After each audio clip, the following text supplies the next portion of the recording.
What's going on, guys, and welcome back to another episode of Club and Country. This is episode number 62, and today we have 3 more games with St Johnstone as we take on Spurs at home, Wickham Away in the EFL Cup, which I will be playing, by the way, and also Leicester away at the King Power Stadium as well. And just briefly on the Wickham game, a couple episodes ago I did ask you guys whether it would be okay to simulate EFL Cup games from now on, as I'll always play a backup side in the competition, but I do know that some of you guys don't like simulation, and so what I thought I'd do is, since we've already played the first game of this competition, I'll play the competition this year, but from next season onwards, then I'll simulate. So that's fair enough for everyone, right? So from next season, the simulation in this competition will start, but for this season, we'll keep on playing until we get knocked out. And also, just before we move into the first game of today's episode, I'd like to say a big thank you to one of my followers, Jack, who sent me some stuff on Twitter a few days ago, and what it is are ultimate team cards of my St Johnstone team right now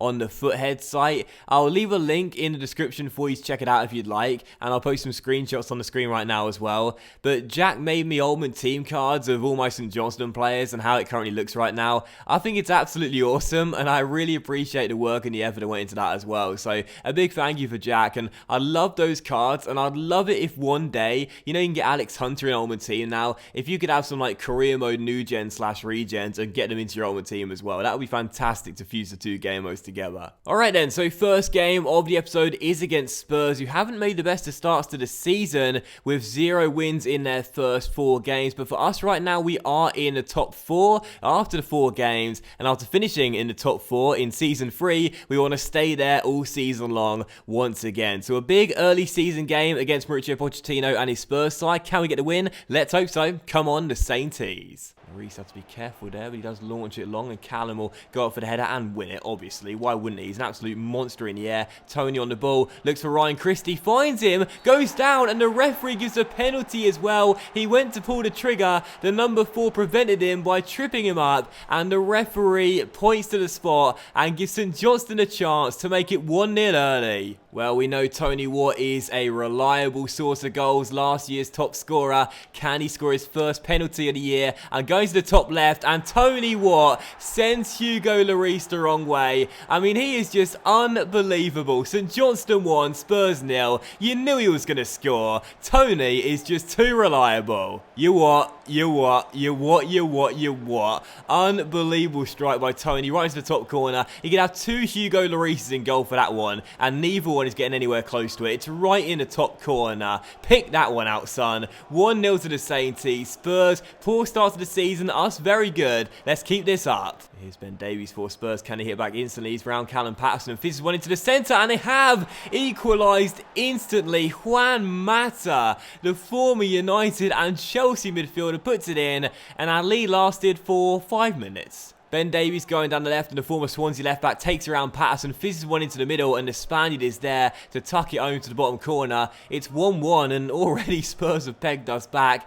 There was me thinking, yep, great start, let's keep this up, another 3 points in the bag, and already we've surrendered our lead. I love how as this series has gone on though, the games have got a lot more exciting, action-packed, and have a lot more goals in them too. So much open, the games now. Compare this to Season 1 and large parts of Season 2 as well. This series is nothing like it. You know, so many of the games back then were, let's be honest here, quite tedious to play, and I'm sure to watch as well, but now there's so much more action-packed and really, really enjoyable, and I don't mind this. You know, I really, really don't. I said it so many times before, and I'll say it again. I don't mind conceding goals. I just want the games to be fun for you guys, and Cordoba almost made it 2-1, but Logan Reed makes a good stop. Oh, Mata just clattered into Stephen Kingsley, and he's gone down clutching his arm, and that is Kingsley's game over with. 31 minutes into it. That is so frustrating, because really we can move Patterson to right back and bring Sutar into centre back, but Patterson is so much better playing alongside Barry at the back in the centre back role. So that's a big blow, and hopefully not a serious injury for Kingsley.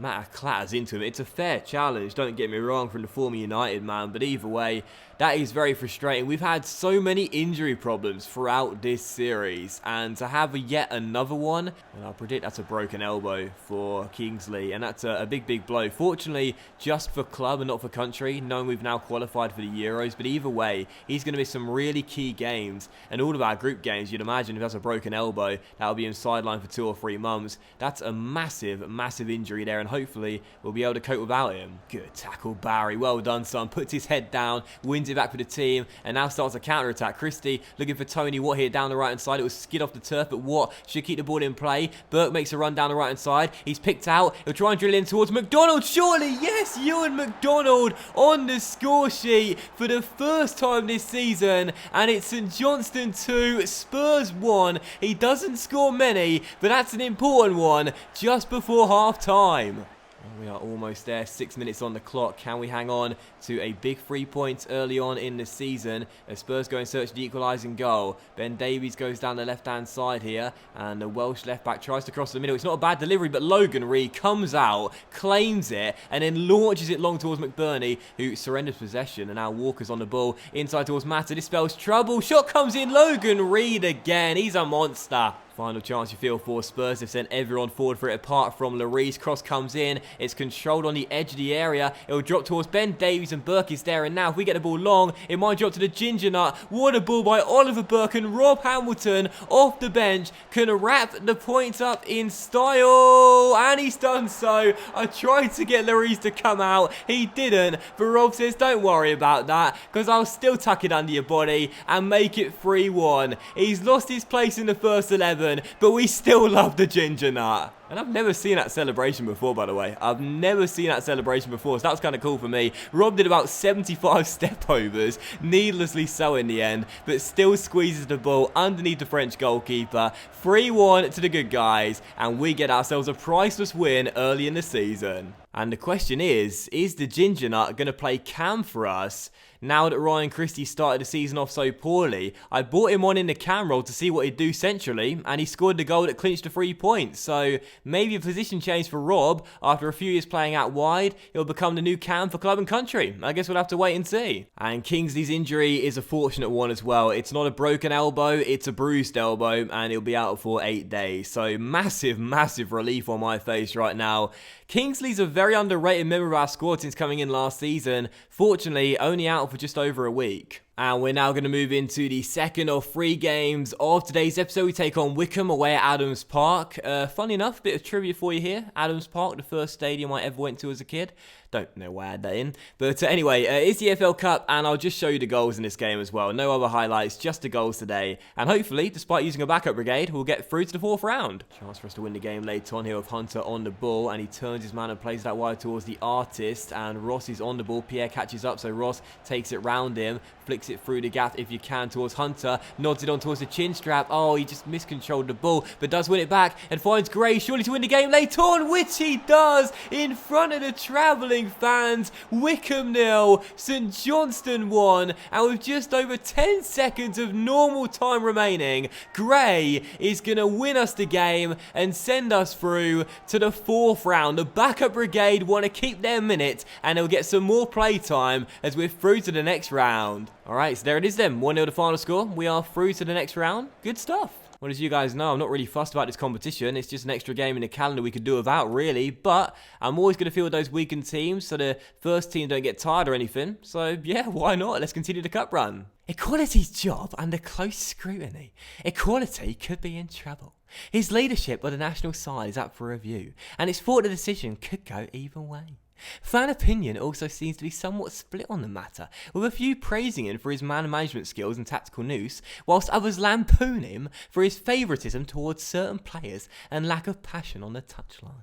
I mean, really, my job's under close scrutiny and I could be in trouble. I've only made Scotland qualify for 2 national tournaments in a row. They've not qualified for one for over 20 years, and now they're going to the World Cup and the Euros as well. But yeah, my job is under close scrutiny. I'm in trouble and I might lose my position as manager of the Scottish national team. I mean, really, EA? That's what's going to happen, is it? Seriously, give it a rest. This game is just so ridiculously bad. Alright, so I've calmed down. And we're now ready for the 3rd and final game of today's episode, which is a good one as well. It's 3rd versus 2nd as the Claudio Ranieri-less Leicester side take on St Johnstone here at the King Power Stadium, where both teams could be top of the table come the end of 90 minutes. So, St Johnstone away against Leicester. Can we get another win and extend the streak? Let's hope so. Come on, the Sainties. But my mind is still focused on the Scotland squad. Am I going to lose my position as manager of the national team? No, is the answer to that question. relegation. Let's move on and forget that stupid news article even existed. Corner to Leicester, 24 minutes into the game. Marco Brighton takes it. Not a bad delivery either, and Jamie Vardy's header goes just over. Barry, that's your ball in the air, son. Your ball in the air. Well done, Barry Hamilton. So commanding in the air. Tony through towards Christie. Tries to turn his man here and get himself inside, which he does. And Zila makes a good save low down to his right. Danny Simpson clears, and it is still goalless.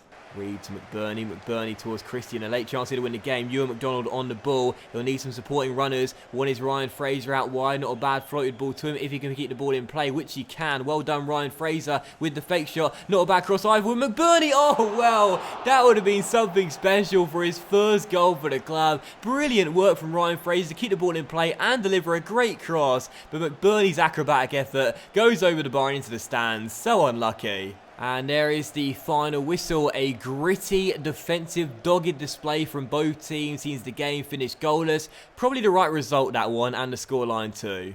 I mean, I bigged it up pre-game, but to be honest, the match sort of didn't live up to the occasion. 0-0 the final score. Not the best of games, but you know what? It's a point, it's a clean sheet, and I'll take it as a positive one. And that will end today's episode of Club and Country, guys. So a big thank you for watching. I really hope you have enjoyed it. If you have enjoyed the episode, then please do leave a like, as likes are, of course, very much appreciated, and they really help the channel grow as well. Much love to you all. Have a fantastic evening, and I'll see you for the next episode of CNC, where we'll find out whether I've kept my job as Scotland manager or not very soon. What do you think? Have I lost it? Do you think they're going to sack me after 2 qualifications in 4 years?